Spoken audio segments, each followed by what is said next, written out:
Perfect human nature is the foundation and the guarantee of a perfect life.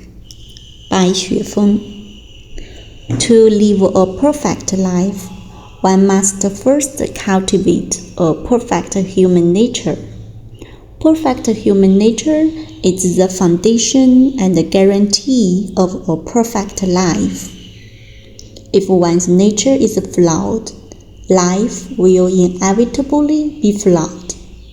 It is like using a defective mold. It cannot produce a flawless product.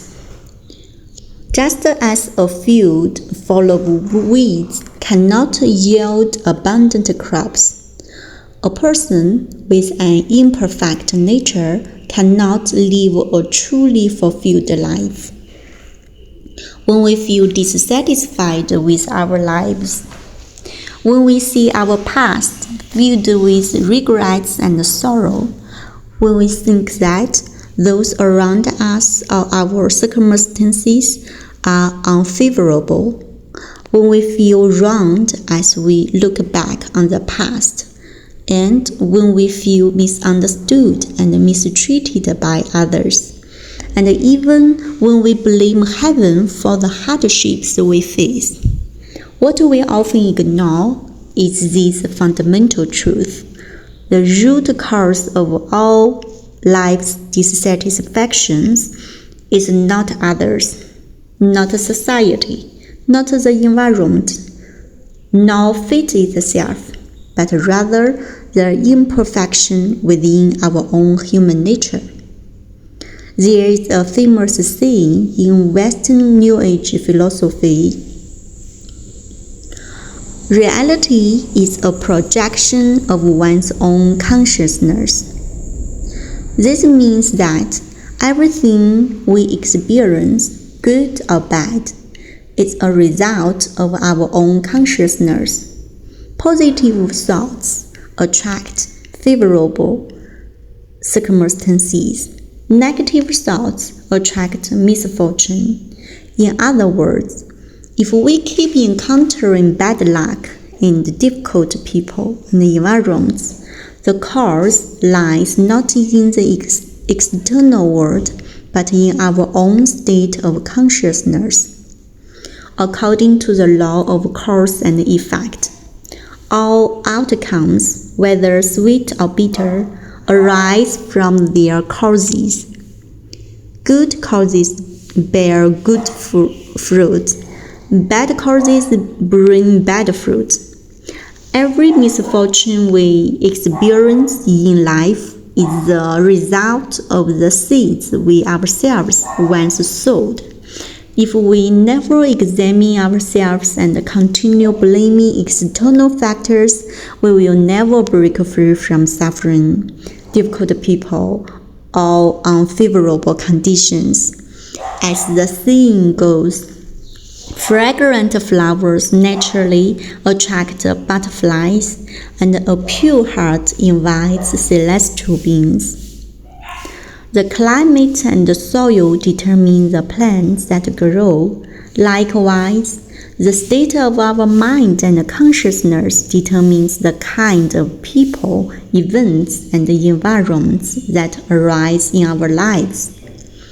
External factors are secondary. Our human nature is the primary factor. Things of the same kind gather together. People like minds form groups. This age-old wisdom reflects the same truth. There is nothing wrong with this world. If there is a mistake, it lies within ourselves. When we constantly blame the world, we fail to look inward. Are we perfect ourselves? If not, how can we expect to receive perfection? Perfection belongs to those who are perfect.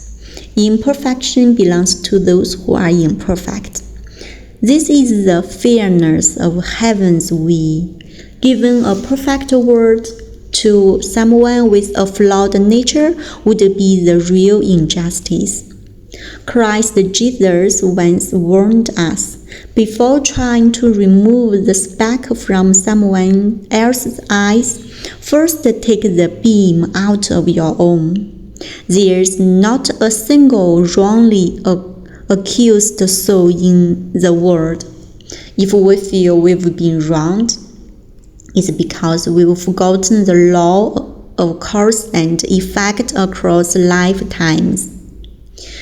We overlook the wrongs and sins we may have committed in our past lives. There is no love or hate without cause. If someone hurts us for seemingly no reason, and we truly did nothing to provoke them, we should instead reflect. I must have wronged them before. I must owe them something. They have come to collect a debt. In short, all the fortunes and misfortunes we encounter in life stem from our human nature. A perfect nature brings good fortune. A flawed nature brings misfortune. If our human nature becomes more corrupt, our future will certainly lead to hell. If it becomes more perfect, our future will undoubtedly lead to heaven. This is not a moral sermon, it is a statement of truth. Readers are welcome to verify it through their own experience.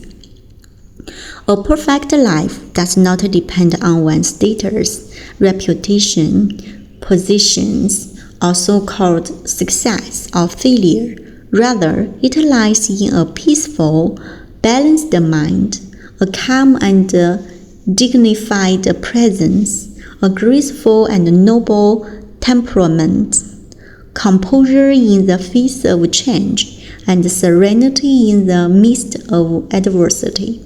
If the dominant themes of one's life are joy, happiness, and contentment, then that is a perfect life. If one's life is filled mainly with worry, pain, anxiety, and sorrow, then it is not a perfect life. To attain a perfect life, we must work on our inner qualities. Do not try to change others or the world. Start by changing yourself. When you change, the people and the world around you will also begin to change. The specific practices I propose for cultivating a soul garden are precisely a path toward perfecting human nature and thereby achieving a perfect life.